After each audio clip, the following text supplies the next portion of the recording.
ณะต่อจากนี้ไปเป็นรายการพุทธานุภาพ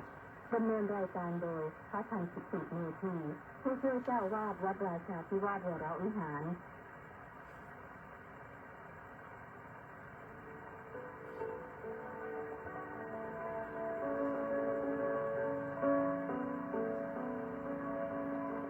ได้เวลามาฟังพุทธานุภาพเพื่อรับทราบพุทธธรรมคำสั่งสอนเสริมมงคลให้ชีวิตก่อนหลับนอนรอพักผ่อนสุขสบาย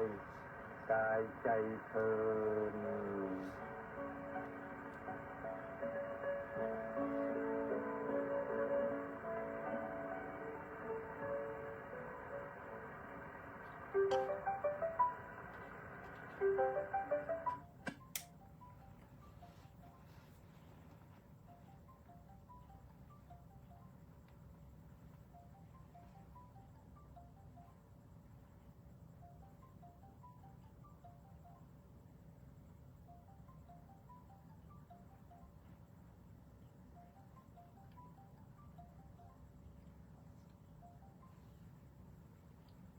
อะระหัง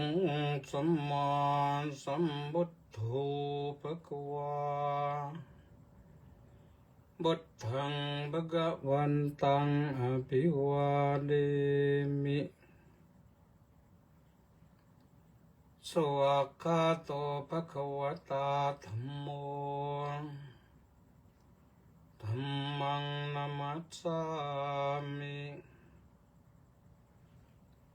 สุปฏิปันโนภะคะวะโตสาวกสังโฆสังฆังนะมามิก็ถวายความนอบน้อมแด่พระรัตนตรัยขอคารวะพระเถรานุเถระขอเจริญสุขเจริญพรญาติโยมสาธุชนผู้ติดตามสดับรับฟังและรับชมรายการพุทธานุภาพทุกท่านวันศุกร์ที่13กุมภาพันธ์พระพุทธศักราช2569แรม11ค่ำเดือน3เรามาพบกันวันนี้ก็เป็นวันศุกร์เป็นวันสุดสัปดาห์ก็ต่อจากวันศุกร์ก็พัก2 วันแล้วก็ไปฟังกันใหม่วันจันทร์รายการนี้มีวันจันทร์ถึงวันศุกร์สัปดาห์ละ5 วันก็ ฟังกันได้ติดตามชมกันได้อนุโมทนากับทุกท่านฟังได้ทั้งทางสถานีวิทยุกองพลที่ 1รักษาพระองค์คลื่น AM 1350 กิโลเฮิรตซ์วิทยุพระพุทธศาสนาและสังคมวัดศรีทวีนครศรีธรรมราช FM 103.25 เมกะเฮิรตซ์วัดสามชุกจังหวัดสุพรรณบุรี FM 100 เมกะเฮิรตซ์วัดหนองกายจังหวัดเชียงใหม่ FM 102 และ 104.5 เมกะเฮิรตซ์และวิทยุเสียงธรรมจากชาวพุทธวัดอาทัยนเรศนครปฐม FM 88.25 เมกะเฮิรตซ์พร้อมกันนั้นก็ออกอากาศไปทาง Facebook Live ที่กิตติเมธีเป็น Facebook Live คือถ่ายทอดสดไป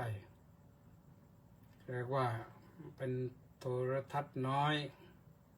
ออกกันได้ทุกวันจ่ายแต่ค่าอินเทอร์เน็ตนะอนุโมทนาทุกท่านท่านสาธุชนทั้งหลายเมื่อคืนบอกไปถึงเรื่องจะสร้างโต๊ะหมู่ให้โรงเรียนสักชุดหนึ่งก็มีคุณโยมอาจารย์จารุวรรณบุญมาจากพิษณุโลกนั่นโอนปัจจัยมา ถวายแล้ว999 บาทสำหรับสร้างโต๊ะหมู่นะ เป็นโต๊ะหมู่ชุดสีทองหน้ากว้าง1.5 เมตรตัวโต๊ะหมู่กว้างนั่นประมาณ1 เมตรแล้วก็ยาว1.5 เมตรนะแต่ตัวยาวนั้นเป็นด้านหน้าวันนี้ก็บอกโยมไปก็คงจะได้รับคำตอบมาแล้วก็ต้องขออนุโมทนากับมัคโคนาโมเมพร้อมด้วย FC อีก715 คนวันนี้ออนไลน์เข้ามาตอนเปิดรายการอนุโมทนาสาธุการทุกท่านนะก็ติดตามฟังกันไปนะมีสิ่งที่ดีๆให้ทำกันมีธรรมะให้เป็นข้อคิดกันท่านสาธุชนทั้งหลายพรุ่งนี้เป็นวันวาเลนไทน์ถือว่าเป็นวันแห่งความรักกันเขาว่าอย่างนั้นก็รักกันนะพระพุทธเจ้าเนี่ยสอนให้รักกันทั้งโลกคนรักตัวเองรักญาติพี่น้องญาติสนิทมิตรสหายและรักเพื่อนร่วมชาติรักเพื่อนร่วมโลกโดยเฉพาะอย่างยิ่งเพื่อนร่วมชาตินี่ไม่ว่าเกิดภาคกลางภาคเหนือภาคอีสานภาคใต้เราก็รักกันปกติคนไทยเราก็รักกันอยู่แล้วนะก็อยู่ปกติก็ไม่ค่อยได้เห็นความรักกันแต่ว่าเกิดภัยพิบัติอะไรแล้วเราก็ส่งความรักไปถึงกันเนี่ยเรารักทหารรักตำรวจทหารไปรบอยู่ชายแดนก็ส่งความรักไปให้ทางภาคใต้ลำบากอยู่ก็ส่งความรักไปให้ทางภาคเหนือน้ำท่วมหนักก็ส่งความรักไปให้ก็แต่ว่าถ้าไม่มีอะไรเราก็ส่งความรักสร้างความปรารถนาดีส่งไมตรีจิตไปให้ทุกท่านนั้นอยู่เย็นเป็นสุขนะก็ขอสัตว์ทั้งหลายจงเป็นสุขเถิดขอพี่น้องผองไทยจงเป็นสุขเถิดแล้วก็ภาวนากันเป็นอย่างนั้นนะนี่รับนี้ก็วันนี้ก็ภาคเช้าก็โยมท่านผู้อำนวยการสำนักอะไรสำนักการพัฒนาของกรมพัฒนาผู้อำนวยการกองพัฒนาชุมชนนะมั้งนะก็มาถวายสังฆทานภาคบ่ายก็ไปสัมโมทนียกถากล่าวส่งพระที่ทางกรมการศาสนาจัดงบประมาณถวายเพื่อไปนมัสการสังเวชนียสถานประเทศอินเดีย51 รูปพรุ่งนี้ก็จะบินวันนี้ก็เลยก็เหมือนกับว่าการสัมมนานะก่อนเดินทาง51 รูปก็ไปจัดการกันที่วัดเวตวันธรรมาวาสหรือวัด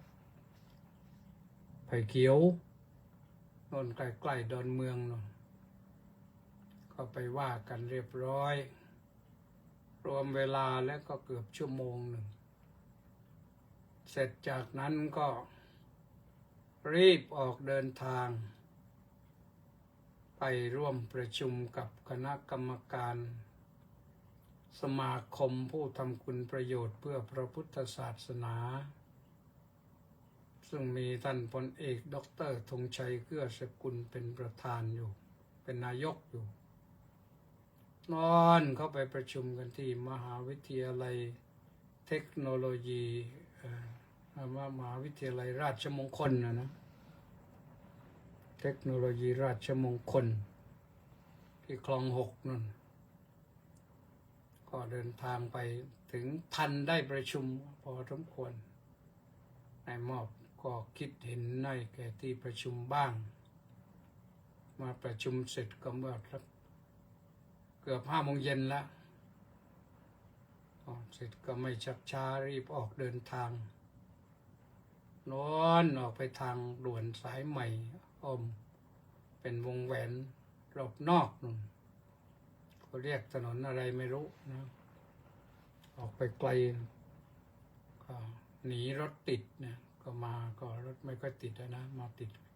ข้างในเล็กน้อยมาลงถนนยมราชก็มียึกยักเล็กน้อยแต่ก็มาถึงวัดโดยสวัสดิภาพอ่อนเพลียแรงก็ส่งน้ำส่งท่าก็กระชุ่มกระชวยขึ้นมาอีกนะก็ว่ากันไป เมื่อยังมีความคิดความเห็นพอที่จะช่วยแบ่งปันกันได้ก็ว่ากันนี่ตอนนี้ก็มีเข้ามาหลายท่านแล้วทางหน้า Facebook ไลน์นี่นะเฉลิมพนัสโนไทยน้องคารวะกราบถวายความเคารพอย่างสูงครับสาธุสนทนาอเนกนวลสาธุนิพนธ์ลักษณะบิลาศน้องกราบนมัสการพระคุณท่านครับสาธุเป็นยาพักบุญศรีสรโชติกราบนมัสการท่านอาจารย์น้อมกราบสาธุเจ้าค่ะสาธุรังสรรค์ทองสร้อยก็บอกว่าน้อมกราบนมัสการถวายความเคารพพระเดชพระคุณท่านเจ้าคุณด้วยความเคารพอย่างสูงครับน้อมกราบนมัสการสาธุสาธุสาธุครับสาธุสมศรีลักษณะบิลาศก็น้อมกราบนมัสการสาธุสาธุสาธุเจ้าค่ะสาธุเคสมชายจันน้อมก็ขอน้อมกราบนมัสการสาธุครับสาธุ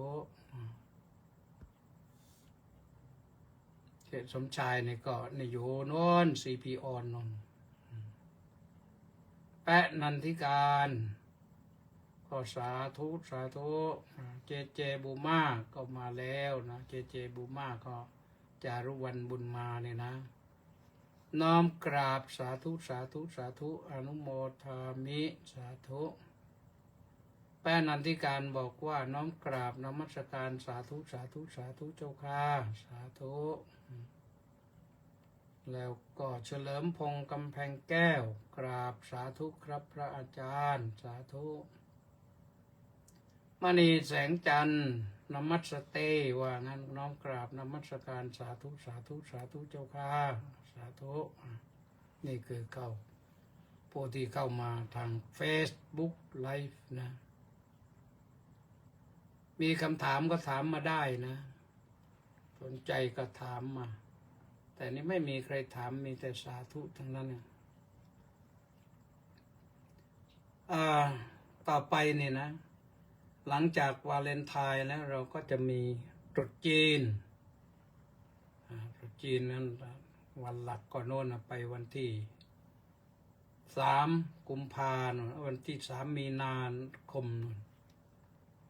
แล้วก็วันนั้นก็เป็นวันมาฆบูชาด้วยนะแต่วันตรุษจีนนี่เขาจะเริ่มกันอะไรวันที่17ก่อนนะก็1 ค่ำเดือน 4นี่ก็จะเริ่มก่อนแต่ว่าวันที่จัดการจริงๆก็วันที่3 มีนาคมเพราะฉะนั้นวันวาเลนไทน์วันแห่งความรักก็รักกันให้เยอะๆนะรักกันด้วยความรักเพื่อจะให้นะอย่ารักแบบเห็นแก่ตัวรักเห็นแก่ตัวก็รักเพื่อจะเอาต้องเอาให้ได้ ไม่เรื่องให้ไม่เกี่ยวอย่างนั้นไม่ใช่นะในขณะเดียวกันวันนี้ก็ขอฝากข้อคิดเป็นธรรมะนะสำหรับทุกท่านที่จะรักกันพรุ่งนี้นะรักกันให้ดีรักแบบต้องการจะให้สิ่งที่ดีๆแก่กันเพื่อความสดใสแห่งชีวิตอย่ารักแบบเห็นแก่ตัวแต่รักแบบเห็นแก่พวกพ้องผู้อื่นทุกคนอย่าให้คนอื่นต้องชอกต้องช้ำนะรักให้เขามีความสดชื่นรื่นใจมีความสุขไปนานๆซึ่งเราก็ได้ยินกันเป็นประจำนะว่าถึงวันนี้แล้วโดยเฉพาะหนุ่มสาวเนี่ยมักจะรักกันเพื่อจะเอาพอเอากันแล้วก็กลายไปเป็นทุกข์เดือดร้อนเสียหายเสียคนเสียตัวเสียอนาคตโดยเฉพาะอย่างยิ่งสาวๆเนี่ยทำยังไงให้มีความรักแบบสดชื่นและรื่นใจไม่ให้ตัวเองต้องสูญเสียความเป็นสาวสูญเสียทรัพย์สมบัติมันมีค่ายิ่งต้องระมัดระวังตัวดีระมัดระวังตัวดีแม้แต่รูปถ่ายรูปอะไรก็แล้วแต่ที่เป็นส่วนตัวไม่ควรจะออกไปให้คนอื่นชื่นชมในโอกาสนี้ไม่ใช่โอกาสที่จะเปิดเผยความลับของตนเองให้คนอื่นได้ชื่นชมมันจะทำให้ลำบากอาจจะถูกล่อถูกลวงถูกอ้อนถูกอะไรก็ต้องระมัดระวังอย่าประมาทนะพระพุทธเจ้าตรัสไว้บอกให้คิดว่าปมาโทมัจจุโนปทังหน้าจอนั่นที่ขึ้นให้ตัวเรื่องนะว่าปมาโทมัจจุโนปทังความประมาทเป็นทางแห่งความตายบางทีมันไม่ตายทันทีแต่เรื่องความรักเนี่ยมันไม่ตายทันทีแต่ว่าจะทยอยตายคือพอเจอกันแล้วโศกเศร้าเสียใจสูญเสียความเป็นตัวของตัวเองไปแก้ไขก็ไม่ได้ผลสุดท้ายมีนึกว่าตายดีกว่าเรานะก็เลยต้องยอมตายเลยไม่ถูกต้องนะควรจะระมัดระวังตัวดีพระพุทธเจ้าตรัสบอกว่านันยัตระอินริยสังวราโสทิงปัสสามิปานินังเราเห็นความสวัสดีของสัตว์ทั้งหลายผู้ที่ระมัดระวังตัวดีก็ระมัดระวังตาระมัดระวังหูระมัดระวังจมูกระมัดระวังปากระมัดระวังกายระมัดระวังใจตาก็ไม่ไปดูอะไรจนเพลินลืมตัวหูก็ไม่ฟังอะไรจนเพลินลืมตัวจมูกก็ไม่ดมกลิ่นอะไรจนเพลินลืมตัวดีไม่ดีเดี๋ยวไปเจอกลิ่นยาสลบก็สลบเหมือดเรียบร้อยนะปากก็ไม่ดื่มอะไรจนลืมตัวเดี๋ยวไปดื่มไซยาไนด์เข้าให้อันตรายกายก็ไม่ควรจะสัมผัสจนลืมตัวโดนสัมผัสกันแล้วบางทีก็ลืมตัวนะอันตรายใจสำคัญที่สุด รักษาใจให้ดีนะอย่าให้ใจเคลิบเคลิ้มกับอะไรเคลิบเคลิ้มในคำสอนของพ่อของแม่เถอะนะจะไปเคลิบเคลิ้มคำอ้อนคำป้อยยอของคนอื่น เรื่องความไม่ประมาทนี่สำคัญมากนั่นไม่ว่าในทางคดีโลกในทางคดีธรรมในทางคดีโลกไม่ประมาทในการยืนเดินนั่งนอนกินดื่มทำพูดคิดดีนะปลอดภัยยืนเราไปยืนที่ไหนบางครั้งบางทีเราเห็นในคลิปเอามาเป็นตัวอย่างได้นะตัวอย่างว่ายืนพูดโทรศัพท์พูดไปพูดมามีคนเดินผ่านมาปั๊บฉกโทรศัพท์วิ่งเลยเราจะไล่ตามเขาก็ไม่ทันบางทีเขาก็มีมอเตอร์ไซค์อยู่แล้วเพื่อนสตาร์ทมอเตอร์ไซค์มาหรือผ่านเราไปเห็นเรายืนพูดคุยโทรศัพท์อยู่ลงเดินกลับมาถึงฉกโทรศัพท์รวดเดียวไปแล้วไปขึ้นมอเตอร์ไซค์วิ่งหายไปแล้วไม่รู้เขาไปไหนแล้วจะไปแจ้งความเขาไปหาตำรวจไม่รู้ตำรวจอยู่ไหนอีกกว่าจะพบจะเจอสูญเสียสิ่งของถ้ายืนเพลินๆไปเขาฉกกระเป๋าอาจจะมีสิ่งละอันพันละน้อยเงินสัก2-3 แสนในกระเป๋ามีเครื่องมืออะไรต่างๆอยู่ในกระเป๋าเอกสารสำคัญอยู่ในกระเป๋าฉกปุ๊บเดียวไปแล้วซ้อนมอเตอร์ไซค์ไปหายไปแล้วเราจะทำอย่างไรยุ่งยากนะยุ่งยากเป็นทุกข์แน่นะเดินก็เหมือนกันประมาทไม่ได้แม้ว่ามีไฟสว่างจ้าแม้ว่าทางล่องเราก็ประมาทไม่ได้เดินไปเดินมาเดินข้ามถนนหนทาง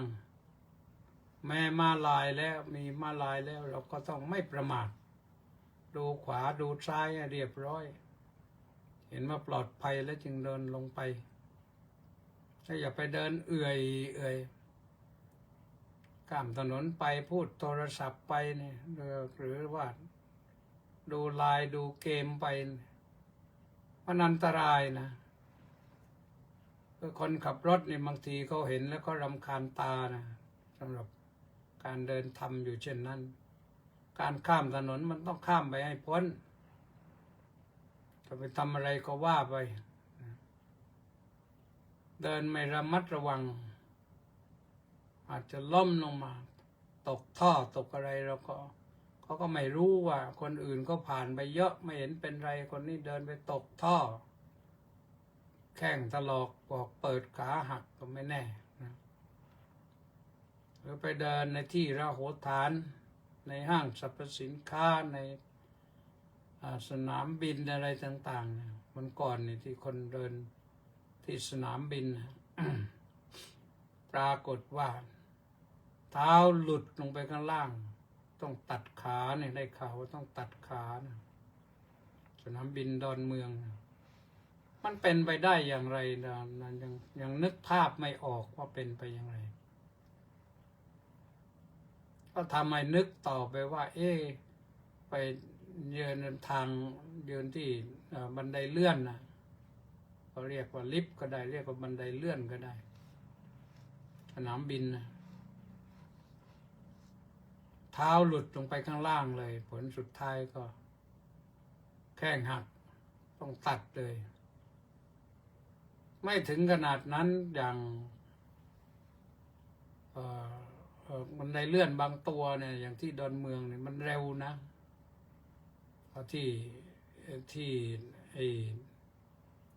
นั่นมันอยู่ไกลที่ประตูขึ้นลงเครื่องบินมันอยู่ไกลจากที่ รวจเอ่อตรวจสิ่งของนะออกไปแล้วมันเดินไกลไอ้ขาไปนี่ก็ไม่ให้ไปขึ้นเครื่องนี่ก็ไม่ให้เดินนั่นหรอกแต่ว่าแต่ว่าขาลงนี่ออกจากเครื่องบินเดินมาเนี่ยต้องเดินกันไกลเขาจึงมีบันไดเลื่อนให้3-4 ช่วงไอ้บันไดเร็วนี่ถ้ายืนไม่ระมัดระวังพอสุดบันไดอาจจะตุงก็ได้นะก็มีคนตุงนะอันตราย ยิ่งถ้าที่สุวรรณภูมินี่บันไดยิ่งเร็วเหมือนจะเร็วกว่านะเพราะว่าที่สุวรรณภูมินั้นเดินต้องเดินไกลเคยมีพระก็เคยมีพอสุดบันไดเนี่ยหมดแต่ยืนเพลินตุ้งเลยอันตรายนะอันตรายเพราะนั้นยืนเดินก็เดินให้ระมัดระวังต้องดูแม้มีบันไดเลื่อนช่วยแล้วก็ต้องระมัดระวังถ้าคนที่อยู่ภูธรอย่างไปแถวตรังแถวโน้นนะเดินดีไม่ดีไปเจอเสือนะเขาตามหาเสือกันอยู่เสือมันออกมาเป็นพ่านอยู่ไม่รู้มาจากภูเขาไหนหรือจากคอกไหนเล้าไหนเสือโคร่งด้วยเห็นก็ถ่ายภาพออกมาให้ดูว่าเป็นเสือโคร่งเนี่ยมันกัดคอคนมันกินคนได้อันตรายนะแม้นั่งก็ต้องระมัดระวังนั่งอย่างดีคนโบราณก็สอนนะไม่นั่งคาประตูบ้านไม่นั่งในที่ที่ไม่เหมาะสม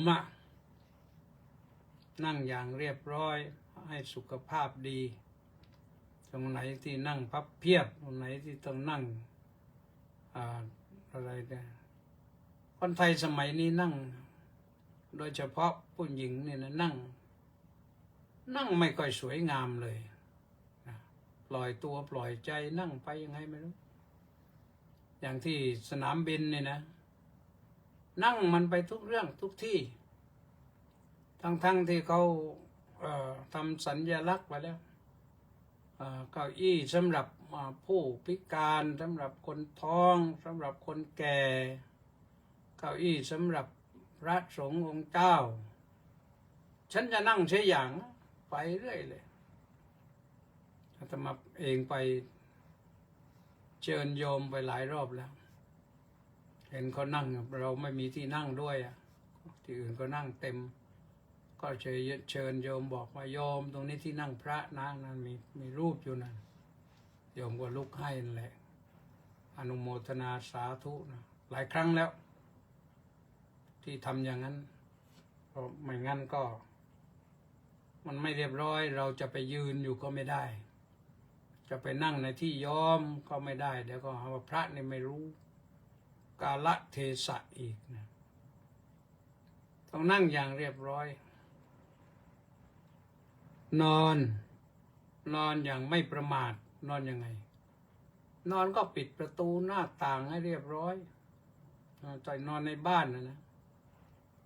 ถ้านอนในที่อื่นก็คลุมผ้าคลุมอะไรเรียบร้อยอย่านอนไปสักพักหนึ่งนอนลืมตัวเดี๋ยวก็ก้นโผล่มาไม่สวยไม่งามนะต้องนอนเรียบร้อยปิดประตูปิดหน้าต่างปิดไฟที่ไม่ใช้พัดลมแอร์อาจจะไม่ต้องปิดแต่ว่าพวกเตาอะไรต่างๆนะหม้อน้ำอะไรต่างที่ต้มไว้มันต้องไม่ให้มันกินไฟไปโดย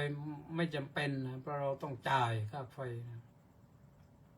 ถ้ารู้จักประหยัดนะค่าไฟมันจะลดลงไปเยอะนะไฟที่ไม่จำเป็นก็ปิดไฟหน้าบ้านเราอาจจะต้องเปิดเพื่อความสว่างเพื่อความปลอดภัยแต่ไฟดวงที่ไม่ใช้ต้อง มันต้องปิดนะจะนอนหลับได้สบายนะแสงไฟไม่เข้าตา กินก็ต้องไม่ประมาทอย่างกินประมาทก็อันตราย กินมากเกินไปก็ไม่ได้ กินน้อยเกินไปก็ไม่ได้ กินตะกละมุมมามก็ไม่ดี กินกลืน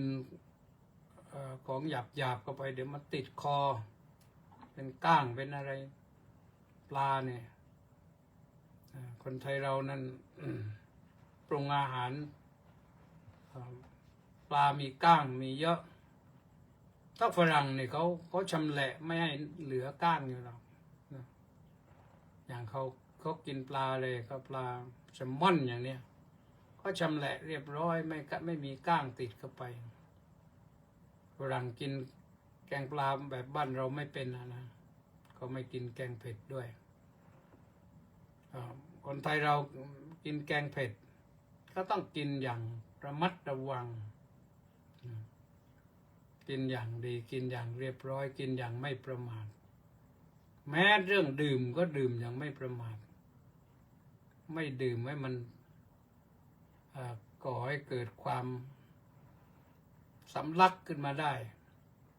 ดื่มน้ำดื่มเครื่องดื่มอะไรต่างๆสำลัก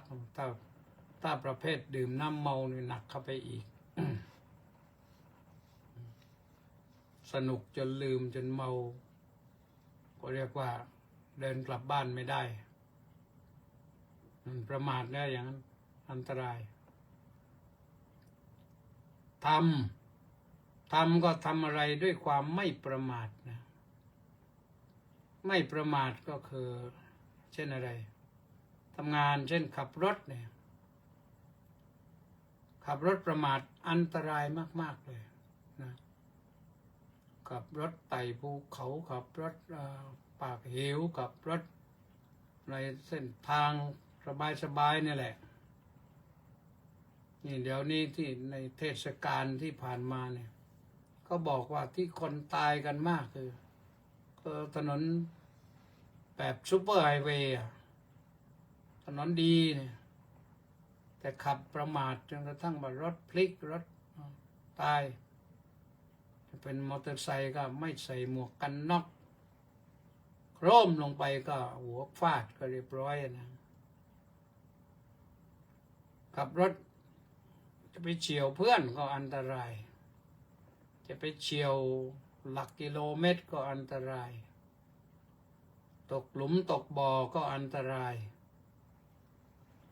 ทรัพย์สินก็เสียหายดีไม่ดีก็คนก็เสียหายไปด้วยนะการควบคุมเครื่องจักรเครื่องยนต์โรงงานเนี่ยเดี๋ยวนี้คนทำงานโรงงานเยอะแล้วก็มีนายช่าง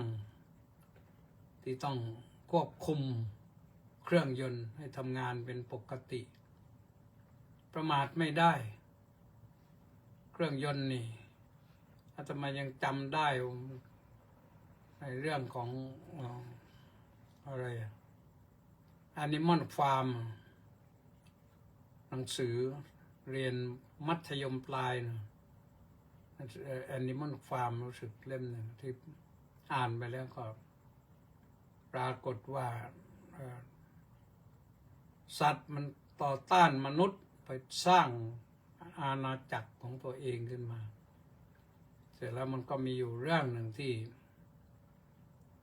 เรื่องเครื่องจักรเครื่องยนต์อย่างนี้ทำไปแล้วก็ปรากฏว่ามันเกิดมีปัญหาแล้วก็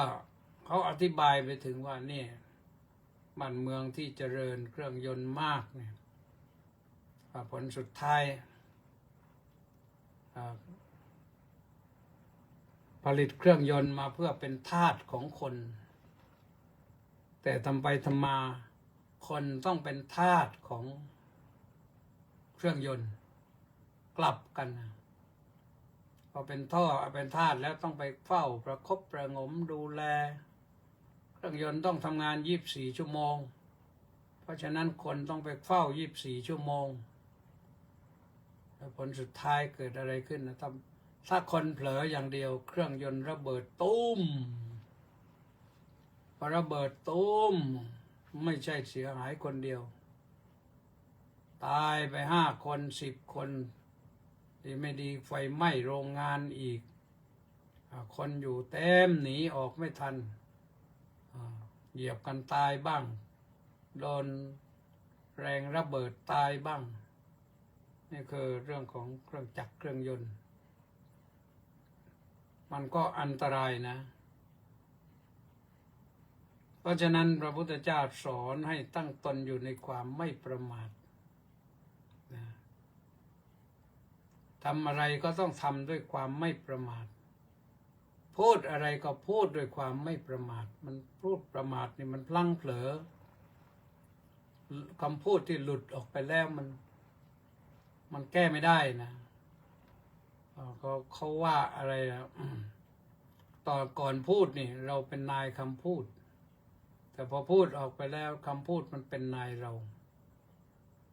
เป็นนายเราเนี่ยหมายความว่ามันบังคับเราขู่เข็นเราเพื่อนฟังแล้วไม่สนอโสดครับเราพูดด้วยความขาดสตินะไม่ระมัดระวังคำพูดผลสุดท้ายก็เดือดร้อนนะตลอดไปถึงความคิดนะคิดมากเนี่ยกลายเป็นคนฟุ้งซ่านฟุ้งซ่านมากกลายเป็นคนซึมเศร้าเพราะคนคิดมากนี่แหละคิดว่าอันนั้นมั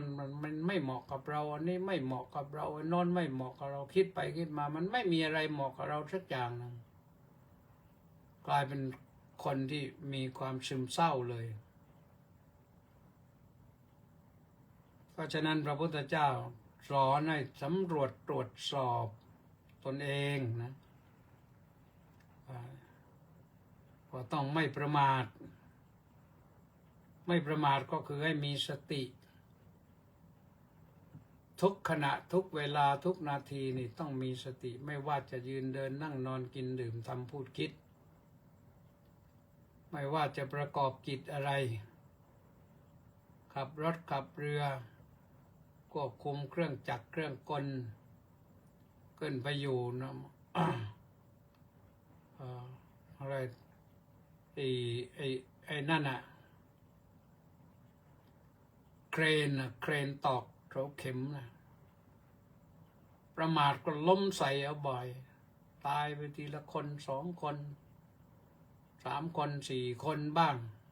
มันลงมาตีก็แรงๆนี่ไม่เหลือเพราะว่าเครนมันเหล็กใหญ่น้ำหนักมันมากเราก็เห็นมาแล้วนะเราก็เห็นกันมาแล้วเดี๋ยวนี้ภาพมันฟ้องให้เห็นว่าสิ่งเหล่านี้มันอันตรายจะไปปล่อยปละละเลยประมาทขาดสติไม่ได้พระพุทธเจ้าสอนให้ไม่ประมาทในชีวิตชีวิตคือความเป็นอยู่ชีวะนี่เป็นอยู่มัตตะก็คือตายเป็นความตายแล้วนี่มันบางคนก็นึกเอาว่าเฮ้ยเกิดมาหนเดียวตายหนเดียวจะไปกลัวอะไรตายหนเดียวนั่นแหละถึงกลัวเกิดทำอะไรไม่ได้แล้วเกิดก็คือเกิดเราได้เกิดมาแล้วนับว่าโชคดีแต่ถ้าเราเกิดมาแล้วประมาทตายง่ายๆนี่มันน่าเสียดายควรจะอยู่ได้ไปหลายๆปีนะชีวิตควรจะยั่งยืนไม่ใช่เกิดมาเพื่อตายนะมันต้องตายแน่ๆแต่อย่าเพิ่งตายเสียง่ายๆตายเพราะอุบัติเหตุเพศภัยตายเพราะอันตรายใดๆตายเพราะกินตายเพราะดื่มก็น่าเสียดายตายเพราะอิริยาบถของเราที่ไม่ควรตายแต่มันต้องตายอย่างนี้ก็น่าเสียดายเพราะฉะนั้นอย่าให้ชีวิตนี้มัน มันสูญสิ้นไปโดยง่ายนะมันจำเป็นจะต้องตายก็คือตายนั่นแหละก็คนไม่มีบุญก็คือตาย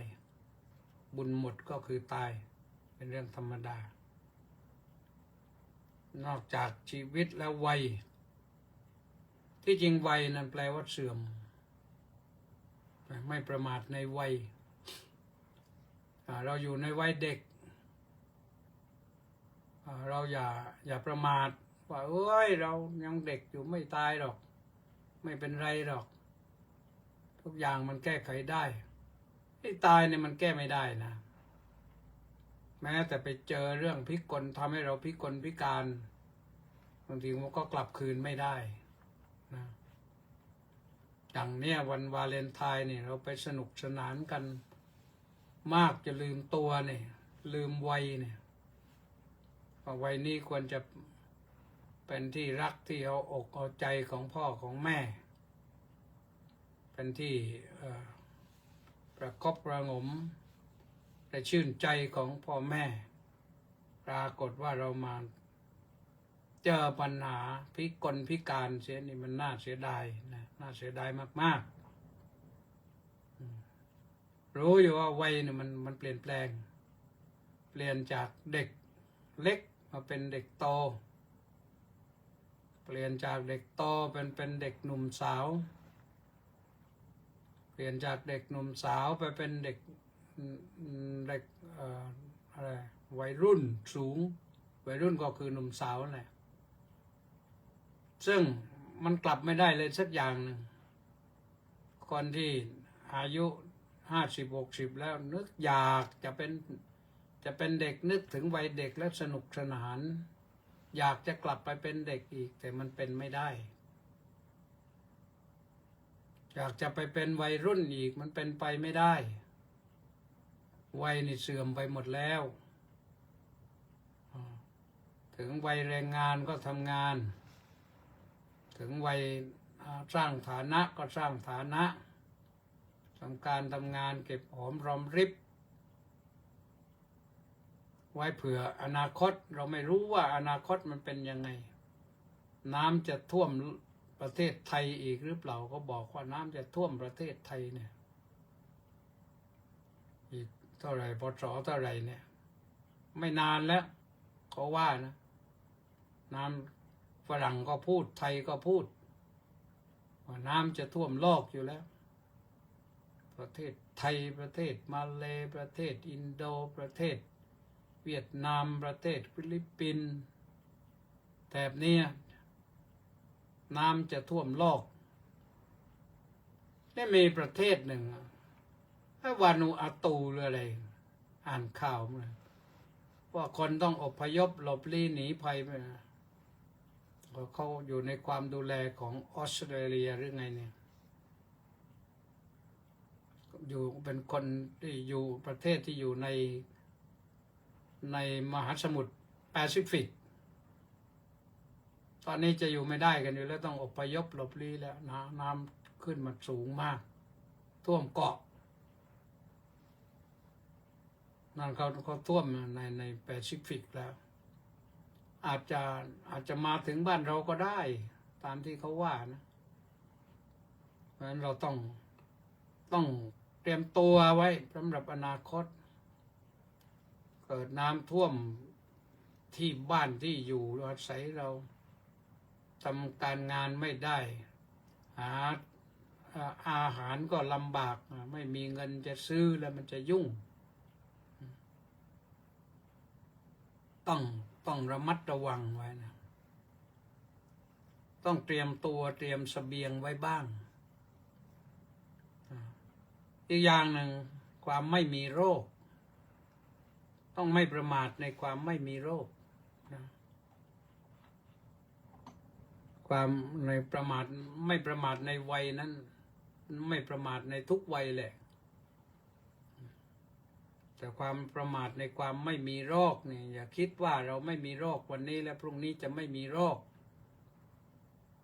โรคมันอาจจะมาวันพรุ่งนี้ก็ได้มะรืนนี้ก็ได้เราไม่รู้เดี๋ยวนี้ก็ เชื้อมะเร็งมันอยู่ทั่วประเทศไทยอยู่ที่ไหนก็อยู่ที่ฝุ่น PM 2.5นี่เขาบอกว่ามันเป็นเหตุผลที่จะให้ก่อเกิดมะเร็งได้เป็นสารก่อเกิดมะเร็งถ้าเราสูดเข้าไปมากๆนี่มันไปจับไปเกาะที่หลอดลมที่ปอดของเราจับแล้วมันไม่ออกมันเกาะหนาผลสุดท้ายเราก็ตายเพ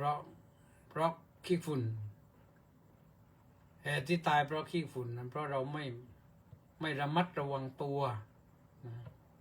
พระพุทธเจ้าบอกว่าให้ระมัดระวังตัวแต่เราไม่ระมัดระวังมันก็เจอเลยพอเจอกันแล้วพอเป็นเรื่องนี้แล้วนี่มันแก้ไม่ได้โรคนี้ยังไม่มียารักษาให้แก้ได้ให้ได้ถ้าเป็นตอนเริ่มต้นเขาบอกว่ารักษาได้อยู่แต่ขั้น 1 ขั้น 2นี่อย่างมากขั้น 2นี่ถ้าไปถึงขั้น 3 ขั้น 4แล้วขั้น 3ขึ้นไปนี่แก้ยากแล้วขั้น 4แล้วไม่ต้องพูดถึง waiting date รอวันตายเท่านั้นแหละนะเพราะความไม่มีโรคเนี่ยโรคมันไม่รู้ว่าโรคอะไรบ้านเรานี่ก็ยังไม่มีมากมีแต่โรคนี่แหละหลังจากโควิดมาก็โรคอะไรที่เขาว่ากันก็ไม่มาระบาดบ้านเราก็ดีเนื่องจากว่าทางบ้านเมืองเขาระมัดระวังตัวดีนะระมัดระวังตัวดีก็คือเขต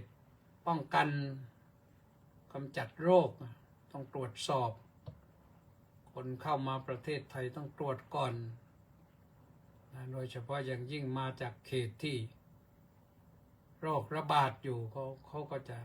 ระวังเป็นพิเศษมันทำให้โรคเหล่านี้เข้ามาประเทศไทยไม่ได้แต่ว่าโรคที่มันมีอยู่ในบ้านเราแล้วนี่ก็เยอะเหมือนกันนะไม่ใช่ว่าโรคเดียวไม่ใช่มะเร็งโรคเดียวโรคอื่นๆที่มันมีอยู่บางครั้งบางทีโรคนั้นมันไม่มาหรอกแต่เราสร้างขึ้นให้มันให้ร่างกายต้องอมโรคเพราะการเป็นโรคนี่มันเป็นได้ด้วยเหตุหลายอย่างไม่ใช่ว่าฝุ่น PM 2.5 อย่างเดียวบุหรี่ก็เป็นเหตุให้เกิดมะเร็งแม้จะไม่มีคำวินิจฉัยชี้ชัดว่าสูบบุหรี่แล้วต้องเป็นโรคมะเร็งมันมีจำนวนมากคนที่สูบแล้วไม่เป็นก็มีแต่ว่าคนที่สูบแล้วเป็นมันก็มีตัวเลขให้นับได้หรือคนที่ติดเหล้างอมแงมอย่างนี้ติดเหล้างอมแงมเป็นแอลกอฮอลิซึมนี่มันก็เป็นได้นะถือว่าประมาททั้งหลายทั้งปวงนี่มันน่าเสียดายนะน่าเสียดายว่าเราเกิดมาดี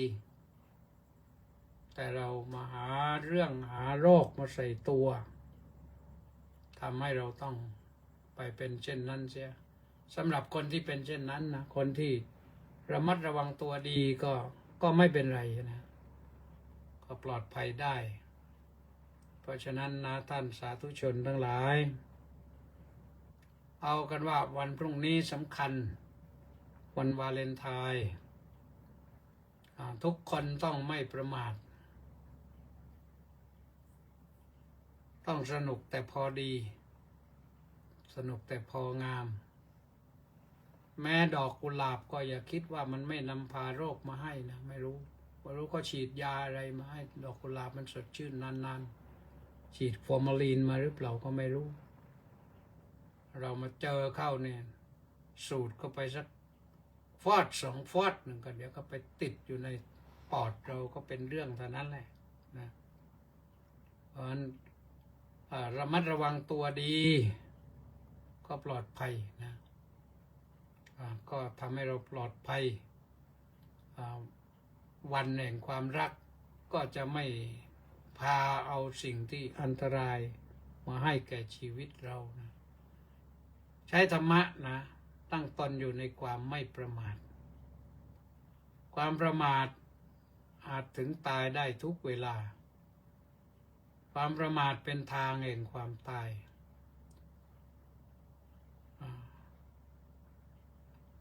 อัปปมาโดอมตังปดังความไม่ประมาทก็เป็นทางไม่ตายพระพุทธเจ้าบอกว่าคนที่ประมาทแล้วนี่ถึงแม้จะให้ใจอยู่ได้ก็เหมือนกับคนที่ตายแล้วนะเพราะฉะนั้นเราต้องไม่ตายไปเสียง่ายๆนะก็ฝากไว้ท่านสาธุชนทั้งหลายวันนี้ก็ว่าไปเรื่องยาวหน่อยนะก็มีใครต่อไปมีใครบ้างมีเอาไปที่วรนันท์ขาวศรีนะกราบนมัสการเจ้าข้าสาธุต้าสิทธิมงคลนมัสการสาธุครับ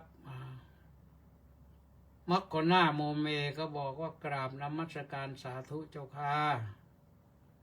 สาธุหนูปานลักษณะบิลาศก็บอกว่าน้องกราบนมัสการสาธุสาธุสาธุเจ้าข้าสาธุ